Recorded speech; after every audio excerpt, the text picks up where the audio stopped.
comic book collectors. This is Dave with Spinner Rack Studios, and welcome to my channel. And Alan over at Collector Geek is having a challenge. And I'll put a link to Alan's channel below. But the challenge is to show some of our sci-fi covers. And so this was actually a little bit of a challenge for me. You know, if you have some like DC's Mystery in Space, you've got it made, but unfortunately I don't have any of those. And obviously some of the EC comics like Weird Science challenge would easily be met, but I don't own any of those either.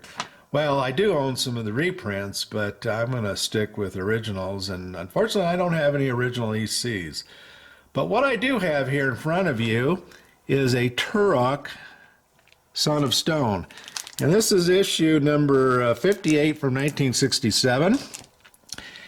And you might think, well, what an odd comic book to start off with. What does Turok, American Indians, set in a prehistoric times have to do with sci-fi? Well, if you look carefully, oddly enough, you'll see there's a spaceship there.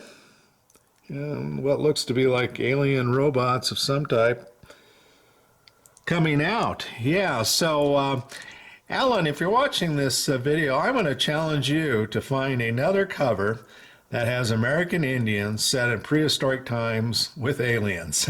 So anyway, Alan, let's see if you can accept that challenge. But anyway, so that's my first book.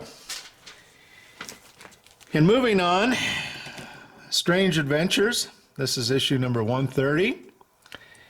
And here we got a giant frog attacking some people. And I don't know if you folks have ever seen some of those videos on YouTube where frogs are eating things, but my God, the size of thing, they can basically swallow something as big as they are. Their stomachs are just huge, I guess. But anyway, there's a pretty frightening cover. And of course, couldn't do a video like this without some Dave Stevens' great art of scantily clad women in a sci-fi setting. And this is Vanguard Illustrated number 2.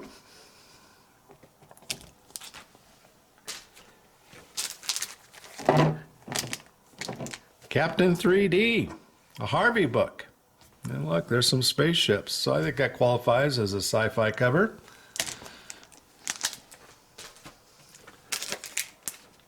Alarming Adventures number 2. And there's kind of a reverse take on an aquarium.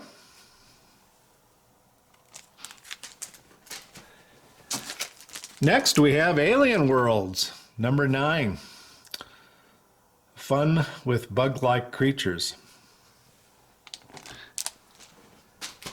And here's one that certainly qualifies as sci-fi. This is 2001: A Space Odyssey, number 1. And here's number 4. All right. Moving back to space creatures, this is Space Action, number 3. And I'll let you read the caption there.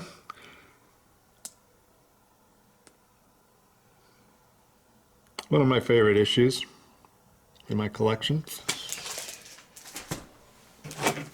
And then, here's one that you probably never expected, but I think it qualifies. And there's Richie Rich in Space.